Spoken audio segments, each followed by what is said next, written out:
हिला हिलाने से चर्चा हो जाला।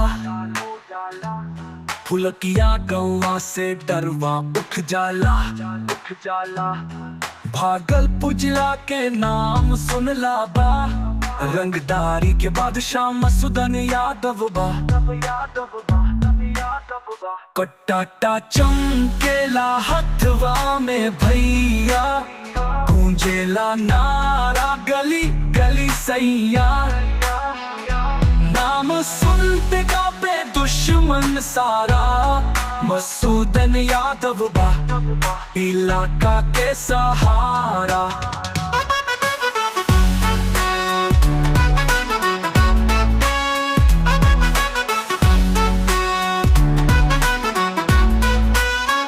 भाईचारा रखे पर टशन अलग बा। रंगदारी में दबंगनी अलग बा। खोखा से लेके शहर के मोड़ तक। मसूदन यादव के राजबहार रोड तक।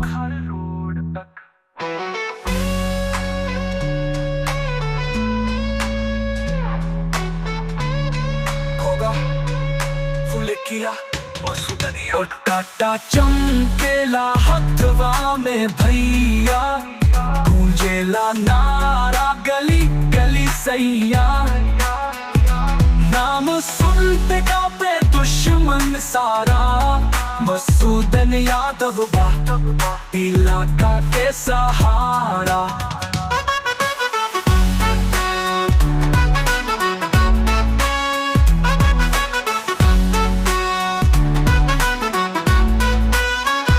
कोनो से डरना कोनो से झुके ना। जंगल राज में नाम मसूदन रुके ना। रंगदारी के किताब में लिखल परचा। हीरोइज्म बपूरा ना कोनो कर्जा। कट्टाटा चमकेला हथवा में भैया। गूंजेला नारा गली गली सैया। नाम सुनते कांपे दुश्मन सारा। मसूदन यादव बा इलाका के सहारा।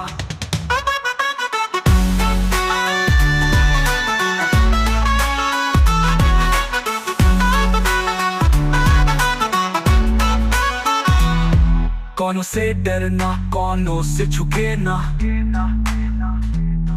जंगल राज में नाम मसूदन रुके ना। रंगदारी के किताब में लिखल परचा। हीरोइज्म बपूरा ना कोनो कर्जा। कट्टाटा चमकेला हथवा में भैया। गूंजेला नारा गली गली सैया। नाम सुनते कांपे दुश्मन सारा। मसूदन यादव बा इलाका के सहारा। नाम सुन के कांपे दुश्मन। औकात देख के झुके दुनिया। फुलकिया के शेर भागलपुर जिला के अभिमान।